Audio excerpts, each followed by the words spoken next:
చైతన్యరథం ప్రేక్షకులకు స్వాగతం, నమస్కారం. బర్రె చేలో మేస్తే దూడ గట్టును మేస్తుందా అన్న సామెత మనకు తెలుసు. మీరందరూ కూడా వినే ఉంటారు. అదే చందాన జగన్మోహన్ రెడ్డి ఆయనకి దొరికింది ఆయన దోసు తింటా అంటే మేము మాత్రం తక్కువ అంటూ సుమారుగా 100 పంచాయతీల్లోని వైఎస్ఆర్ కాంగ్రెస్ పార్టీ పంచాయతీ అధ్యక్షులు వాళ్ళ దాన్ని వాళ్ళు దోచేశారంట. ఆ వార్త ఒకసారి చూద్దాం. అంటే జగన్మోహన్ రెడ్డి ఒకటే దోసుకోవాలా, మేము తక్కువ అన్నట్టు వాళ్ళు కూడా వాళ్ళకి అందిన కాడికి.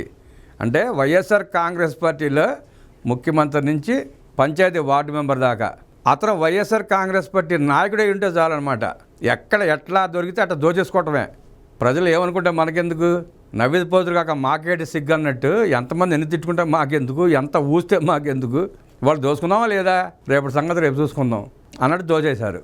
పైగా జగన్మోహన్ రెడ్డి గారు మనం ఓడిపోయిన తర్వాత ఆ మధ్య కార్యకర్తలకు చెప్పాడు, పర్లేదు మీరు కూడా 2 నెలలు 3 నెలలు జైల్లో ఉండండి, నేను 16 నెలలు ఉండొచ్చాను, ఎక్స్పీరియన్స్ అవుతుంది, లోపల కూడా రకరకాల దొంగలు ఉంటారు, వాళ్ళతో పరిచయాలు పెరుగుతాయి, ఎలా దోచుకోవచ్చు, ఎలా జేబులు కొట్టవచ్చు కూడా నేర్చుకోవచ్చు మీరు అందరూ అని చెప్పి వాళ్ళకు కూడా హితబోధ చేశాడు. పాపం వాళ్ళు 90% మంది వాళ్ళు ఉంటారు కదా, చదువుకున్న వాళ్ళు, మంచి చెడు తెలిసిన వాళ్ళు, అది కుటుంబ బాధ్యత ఉన్న వాళ్ళు, పిల్లలు ఉన్న బాధ్యత కలిగిన వ్యక్తులు ఉంటారు కదా, వాళ్ళందరూ జారుకున్నారు. ఇదేంద్రా బాబు దొంగతనాలు చేయమంటున్నాడు, దోసుకోమంటున్నాడు, స్టేషన్కి వెళ్ళమంటున్నాడు, బెయిల్ తెచ్చుకోవద్దంటున్నాడు, జైలుకి వెళ్ళి 2 నెలలు 3 నెలలు ఉండమంటున్నాడు, ఇదేం నాయకుడు మనకని చెప్పి దుకాణం సర్దుకున్నారు వాళ్ళు. వీళ్ళకి చెప్పే ముందే నాయకులు కూడా చెప్పుంటాడు, నా స్టైల్లో నేను దోసుకుంటా, మీ స్టైల్లో మీరు దోసుకోండి, తర్వాత సంగతి చూద్దామని, తర్వాత చూద్దామని చెప్పుంటాడు వాళ్ళకి కూడా. అందుకే వాళ్ళు కూడా వాళ్ళకి అన్ని కూడా దోసుకున్నారు. ఆ దోపిడీ ఎంత, ఎక్కడెక్కడ ఎంత దోసుకున్నారో చూద్దాం. గత వైసీపీ ప్రభుత్వంలో ప్రజాప్రతినిధులు, నేతల నుంచి పెద్దల వరకు ఏ వనరును, ఏ ఆదాయ మార్గాన్ని వదలకుండా దోచుకున్నారు. తామేం తక్కువ తిన్నామా అన్నట్టు మేజర్ పంచాయతీల్లో వైసీపీకి చెందిన చాలామంది సర్పంచులు దోపిడీ చేశారు. 100 కోట్లకు పైగా నిధులు స్వాహా చేసినట్టు తెలుస్తోంది. కూటమి ప్రభుత్వం వచ్చాక విచారణలో అక్రమాలు ఒక్కోటి బయటపడుతున్నాయి. పంచాయతీల్లో దొంగలు పడ్డారు. వైసీపీకి చెందిన సర్పంచులు 100 కోట్ల స్వాహా పర్వం. 100 పంచాయతీల్లో నిధుల దోపిడీ. సొంత వనరుల సొమ్ము గుట్టుగా జేబుల్లోకి. పనులు చేయకుండానే నిధులు డ్రా. అడ్డగోలుగా దొంగ బిల్లులు సమర్పణ. ఇంటి పనుల వసూళ్లలోనూ నొక్కుడు. అధికారుల సహకారంతో అక్రమాలు. కూటమి సర్కారు వచ్చాక ఫిర్యాదుల వెల్లువ. దోపిడీపై విచారణ. కమిషనరేట్కు నివేదిక. గత వైసీపీ ప్రభుత్వంలో గ్రామ పంచాయతీలకు నిధులు ఇవ్వలేదని, కేంద్రం ఇచ్చిన నిధులను దారి మళ్లించదని ఓవైపు సర్పంచులు పోరాటాలు చేశారు. మరోవైపు మేజర్ పంచాయతీల్లో సొంత వనరుల ద్వారా వచ్చిన నిధులను గుట్టుగా స్వాహా చేసేశారు. రాష్ట్ర వ్యాప్తంగా ఏడాదికి సుమారు 1 కోటికి పైగా ఆదాయం కలిగిన 100 పంచాయతీల్లో స్కామ్కు తెరదీసినట్లు సమాచారం. వైసీపీకి చెందిన సర్పంచులు సుమారు 100 కోట్లకు పైగా నిధులు దిగమింగినట్లు ఆరోపణలు వెల్లువెత్తుతున్నాయి. వైసీపీ హయాంలో వారి అవినీతి అక్రమాలను ప్రశ్నించేందుకు సాహసించలేని పంచాయతీలకేమో కేంద్రం ఇచ్చే నిధులని జగన్మోహన్ రెడ్డి అడ్డం కొట్టి దారి మళ్లించుకుని ఏం చేశాడో తెలియదు. ఆ దేవుడికి తెలియాలి ఏం చేశాడు అనేది. బటన్ నొక్కి అంటాడు కానీ ఏ బటన్ నొక్కాడో తెలియదు. కాకపోతే ఆయన ఇంట్లో బీరువాళ్ళ బట్టలు బాగా నొక్కున్నట్టున్నాడు తెరిచి దాచుకోవడానికి. అది మాత్రం బాగా చేశాడు. ఈయన ఇట్లా చేస్తున్నాడు కదా అని చెప్పి స్వతహాగా మేజర్ పంచాయతీల్లో ఆస్తి పన్ను వసూలని, చిన్న పాటలని, చెరువులని, వీటి ద్వారా 1 కోటి రూపాయలు సమకూరితే జగన్మోహన్ రెడ్డి పెట్టిన వంకల్ని ఆయన నిధులు ఇవ్వకపోవడానికి అడ్డంగా చూపించి ప్రజలను మాయ చేసి ఇవి పంచాయతీ ప్రెసిడెంట్ నొక్కేశారు 1 కోటి రూపాయల కాడికి. అంటే ఒక్కొక్క పంచాయతీ ప్రెసిడెంట్ సుమారు 1 కోటి రూపాయల పైన నొక్కేశారనమాట. పనులు ఏం చేయకుండా, రోడ్లు పోడ్చకుండా, ఏ పనులు కార్యక్రమాలు చేయకుండా ఒక్కొక్క పంచాయతీ ప్రెసిడెంట్ సుమారుగా 1 కోటి రూపాయల కాడ లేపేశారు. వాళ్ళని ప్రశ్నించలేని పరిస్థితి. కూటమి ప్రభుత్వం వచ్చాక ఫిర్యాదులు వెల్లువెత్తాయి. అవినీతికి పాల్పడిన సర్పంచులపై టీడీపీ కార్యకర్తలు ఫిర్యాదు చేయడంతో అధికారులు విచారణ చేశారు. డిపిఓలు, డిఎల్పిఓలు మేజర్ పంచాయతీల్లో జరిగిన దోపిడీపై విచారణ జరిపి పంచాయతీరాజ్ కమిషనరేట్కు నివేదిక పంపారు. వైసీపీకి చెందిన సర్పంచులు ఆ పార్టీ నేతల గుప్పెట్లో ఉన్న రిజర్వ్డ్ పంచాయతీల్లో అక్రమాలకు పాల్పడినట్లు సమాచారం. వైసీపీ హయాంలో కార్యదర్శులను చెప్పుచేతల్లో పెట్టుకుని సర్పంచులు భారీగా నిధులు వాడేసుకున్నట్లు తెలుస్తోంది. ఆర్థిక సంఘం నిధులు అప్పట్లో రాకపోవడంతో ఆయా పంచాయతీలకు వచ్చిన సొంత వనరుల ఆదాయాన్ని లెక్క పక్కా లేకుండా తినేశారు.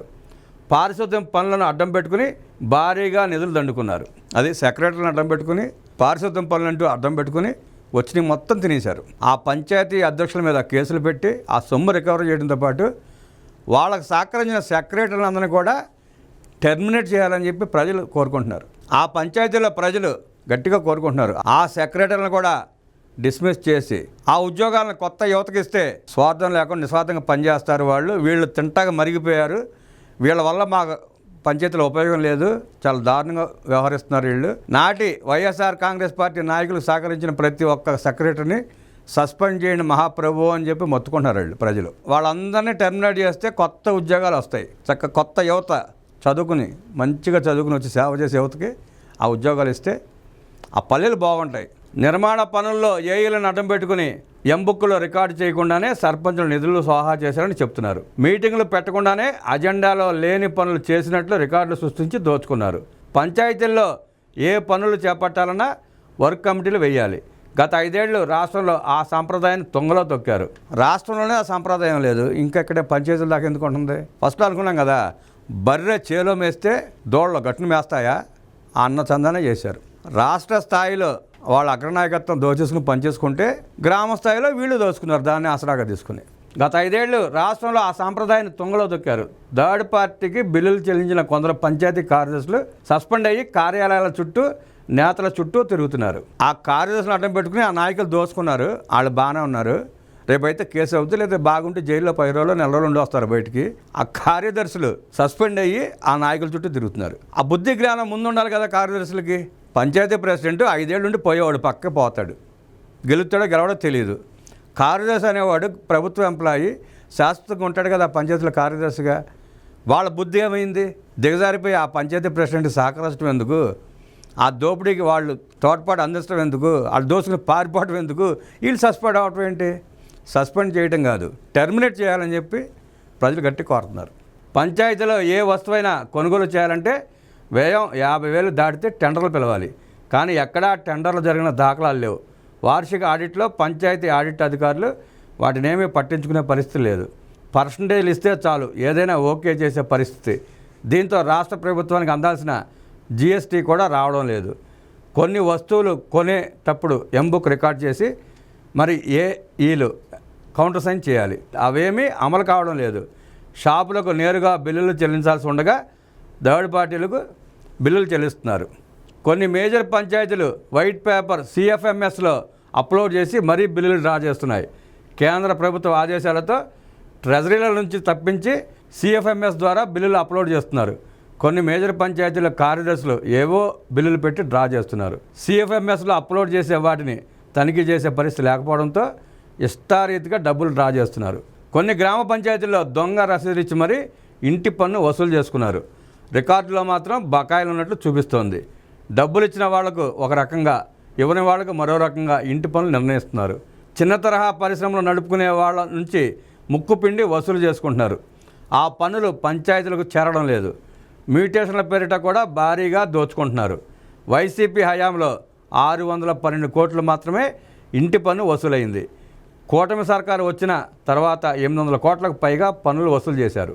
గతంలో మాదిరి తప్పులు జరగకుండా కమిషనర్ కృష్ణతేజ స్వర్ణ పంచాయతీ పోర్టల్ తీసుకొచ్చి పారదర్శకంగా పన్నులు వసూలు చేపట్టారు. అంటే చూడండి ఎన్ని 100 కోట్లు దోచుకుంటున్నారు.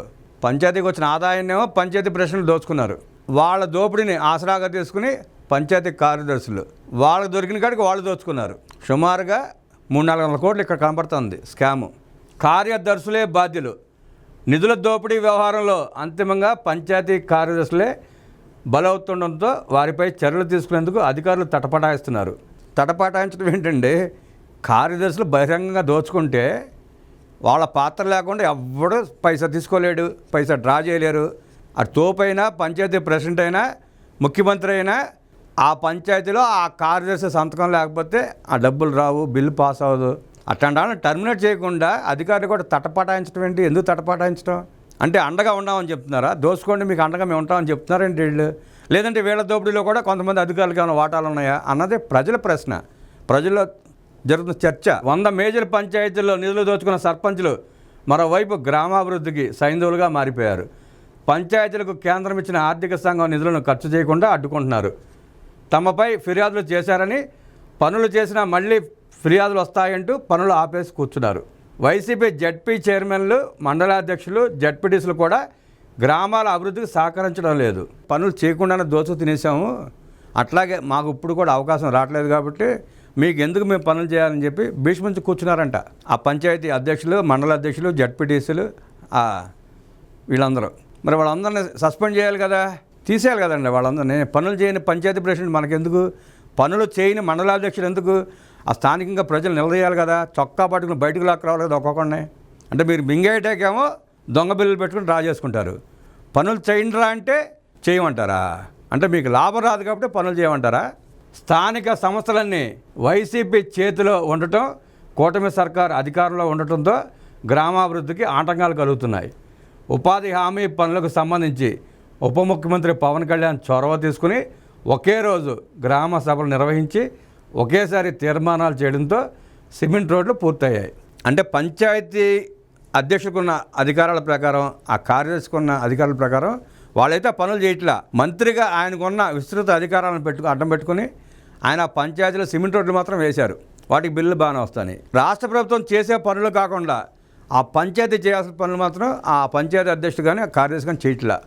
వాళ్ళని పీకేయాలి, వాళ్ళని సస్పెండ్ చేయటమో, కేసులు పెట్టడమో, వాళ్ళ దగ్గర నుంచి రికవర్ చేయటమో, ఆ కార్యదర్శిని టెర్మినేట్ చేయడమో చేయాలి. చేసి కొత్త వాళ్ళకి ఉద్యోగాలు ఏమన్నా పోయిందేముంది, ఇబ్బంది ఏముంది?